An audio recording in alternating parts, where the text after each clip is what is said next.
നിങ്ങളൊക്കെ ആരേലും ഈ ഫോണും നോണാക്കുക, ഞങ്ങളെ ഒന്ന് രക്ഷിക്കണേ ദൈവമേ. ഞങ്ങള് 3-4 കൊച്ചു മനുഷ്യര് എല്ലായിടത്തും വെള്ളം കയറി ഞങ്ങൾ പേരയുടെ മണ്ടയ്ക്ക് നിൽക്കുവാ. ഞങ്ങളെ ആരേലും ഒന്ന് രക്ഷിക്കുക, ആരേലും ഈ ഗ്രൂപ്പിലുണ്ട്, ഒന്ന് രക്ഷിക്കുക. മുണ്ടക്കായി അമ്പലക്കുന്ന് പൊട്ടിയിട്ടുണ്ട്. ഞങ്ങളൊക്കെ അവിടുന്ന് കുറെ ആൾക്കാർ രക്ഷപ്പെട്ടിട്ടുണ്ട്. എന്താ സ്ഥിതി ഒന്നും അറിയില്ല. കറണ്ടും ഇല്ല, കറണ്ടില്ല, ലൈനൊക്കെ പൊട്ടിച്ചടിക്കുകയാണ്. എന്താ ഉണ്ടായിരുന്നത് ആരും അറിയില്ല.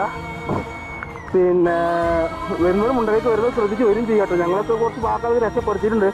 സ്കൂൾ റോട്ടിൽ നിന്നാണ്. ഞാൻ സലീമിൻ്റെ പെണ്ണുങ്ങളാണ്. പിന്നെ ഞങ്ങളിവിടെ വെള്ളത്തിൽ കുടുങ്ങി നിൽക്കുകയാണ്. ആരെങ്കിലും ഞങ്ങൾ രക്ഷപ്പെടുത്താൻ പറ്റുന്നുണ്ടെങ്കിൽ ഒന്ന് ചെയ്യണേ.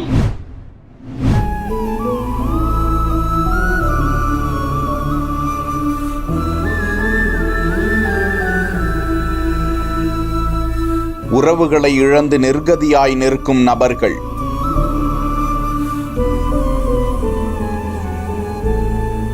நீங்க தனிநபர் இல்ல, உங்களுக்கு நான் இருக்கிறேன் என ஆற தழுவி ஆறுதல் கூறி வரும் ராகுல்.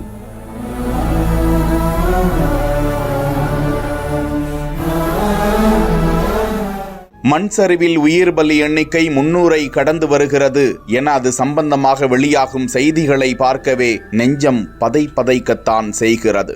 ஆனால் ஒரு அரசியல் தலைவராக ராகுல் பாதிக்கப்பட்ட பகுதிக்கே நேரில் சென்று தனது சகோதரியோடு அந்த பகுதியில் முகாமிட்டு பாதிக்கப்பட்ட நபர்களோடு அவர்களது கஷ்ட நஷ்டங்களை கேட்டு ஆறுதல் கூறி அங்கேயே இருந்து வருகிறார். குடும்பங்களை, குழந்தைகளை, உறவுகளை, வீடுகளை ஒட்டுமொத்தமாக இழந்து நிர்கதியாய் நிற்கும் நபர்களை அவர் நேரில் சந்தித்து நான் உங்களுக்கு இருக்கிறேன் என உறுதி அளிப்பதோடு அவர்களது தேவையையும் சந்தித்து வருகிறாராம். இந்த நிலையில் துன்புற்று இருக்கும் நபர் ஒருவருக்கு ராகுல் தோள் கொடுக்கும் காட்சி வலைதளத்தில் நெகிழ்ச்சியை ஏற்படுத்தி வருகிறது.